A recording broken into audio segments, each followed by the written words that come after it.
नमस्कार मुलांनो, मी सुजाता नाईक। आज आपण इयत्ता 6वीचा सामान्य विज्ञान या विषयातील पाठ क्रमांक 1 नैसर्गिक संसाधने, हवा, पाणी आणि जमीन याचा अभ्यास करणार आहोत।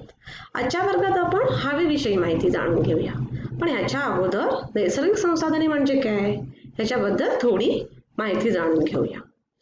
आता आपल्या सभोवताली अनेक सजीव दिसतात। उदाहरणार्थ माणसे, पक्षी, मासे, प्राणी। तर ह्याच्यामध्ये पक्षी कुठे असतात तर पक्षी हवेत असतात। माणसे कुठे असतात तर माणसे जमिनीवर असतात। मासे कुठे असतात तर मासे पाण्यामध्ये असतात। अशा प्रकारे पृथ्वीवरील सर्व बाबी हवा, पाणी आणि जमीन यांच्याशी संबंधित आहेत। हवा, पाणी आणि जमीन यांच्याशिवाय सजीवसृष्टी असूच शकत नाही।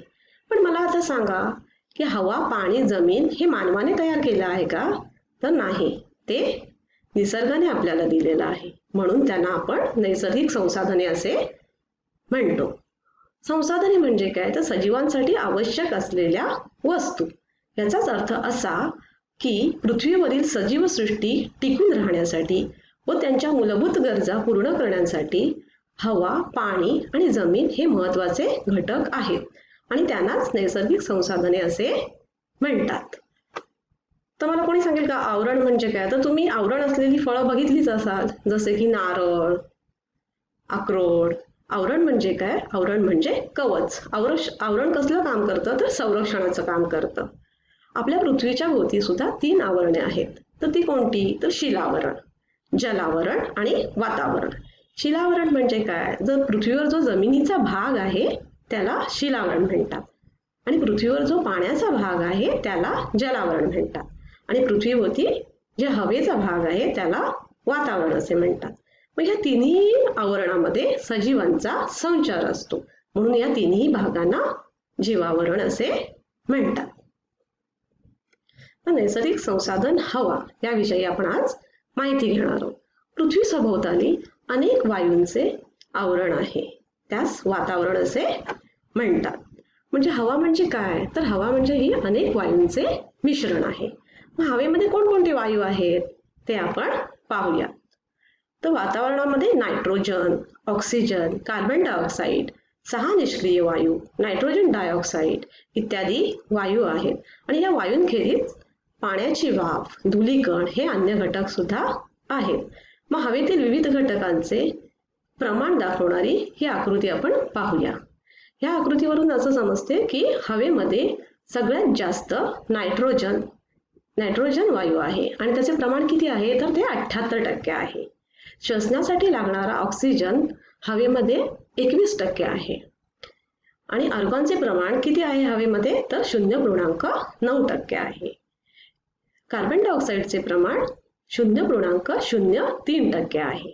इतर वायू व घटक यांचे प्रमाण 0.060% आहे।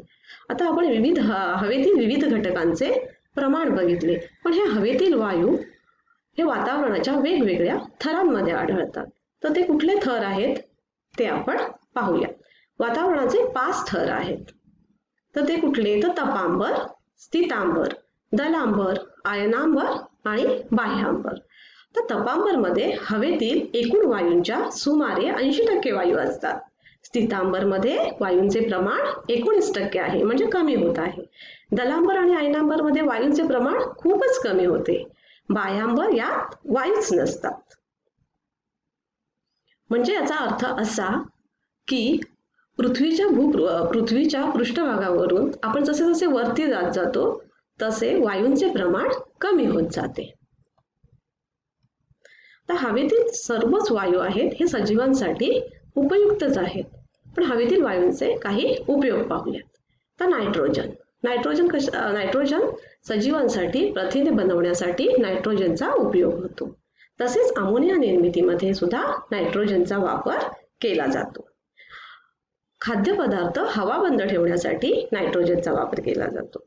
ऑक्सिजनचा उपयोग तर तुम्हाला सगळ्यांना माहितीच आहे। ऑक्सिजन शिवाय आपण राहूच शकत नाही, त्यामुळे श्वसनासाठी ऑक्सिजनची खूपच गरज असते, म्हणून आपण ऑक्सिजनला प्राणवायू म्हणतो। ऑक्सिजन ज्वलनास सुद्धा मदत करतो। तर कार्बन डायऑक्साईडचा उपयोग काय? तर कार्बन डायऑक्साईडचा उपयोग वनस्पती अन्न तयार करण्यासाठी करतात. वनस्पती आपले अन्न सूर्यप्रकाश आणि कार्बन डायऑक्साईडच्या मदतीने तयार करतात. त्यालाच प्रकाश संश्लेषण म्हणतात. हे तुम्ही पाहिलंच असाल.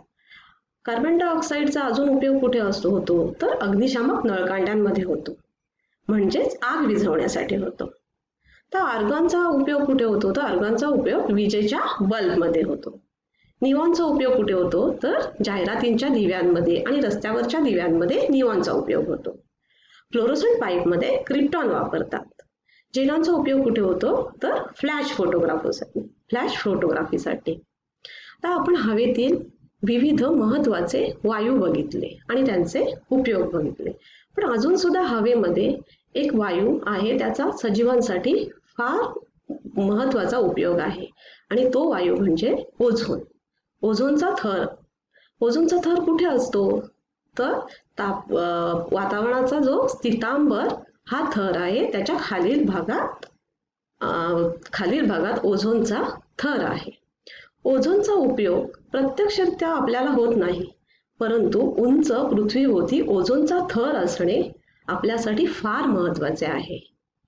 सूर्यापासून येणारी अतिनील सूर्यकिरणे जी आपल्यासाठी हानिकारक आहेत, ती अतिनील किरणे शोषून घेण्याचे काम ओझोन वायू करतो. म्हणजे ओझोन किती महत्वाचा वायू आहे. आता मला कोणी सांगेल का या तिन्ही चित्रांमध्ये काय साम्य आहे? तर या तिन्ही चित्रांमध्ये धूर उत्सर्जित होतोय. विविध माध्यमांद्वारे धूर उत्सर्जित होत आहे. म्हणजेच काय? तर उद्योगधंदे, वाहने व घरातील इंधनाच्या ज्वलनामुळे हवेमध्ये काही घातक घटक, उदाहरणार्थ nitrogen dioxide, carbon dioxide, carbon monoxide, sulphur dioxide, काजळी, धूर हे हवेत मिसळतात आणि त्याच्यामुळे काय होतं? तर हवेतील विविध घटकांचा समतोल बिघडतो. यालाच काय म्हणतात? तर हवेतील प्रदूषण असे म्हणतात. अजून हवेतील प्रदूषण कशामुळे होते? तर लाकूड व कोळसा यांच्या अपूर्ण इंधनातील ज्वलनामुळे. तसेच फटाक्यांचा धूर, आपण फटाके लावतो तर त्याच्यामधून सुद्धा जो धूर हवेत मिसळतो त्याच्यामध्ये सुद्धा खूप घातक घटक असतात आणि त्याच्यामुळे आपली हवा प्रदूषित होते.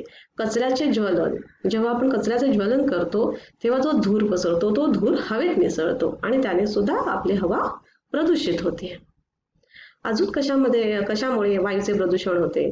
तुमच्या घरी वातानुकूलित यंत्र म्हणजे AC, फ्रीज असतीलच ना.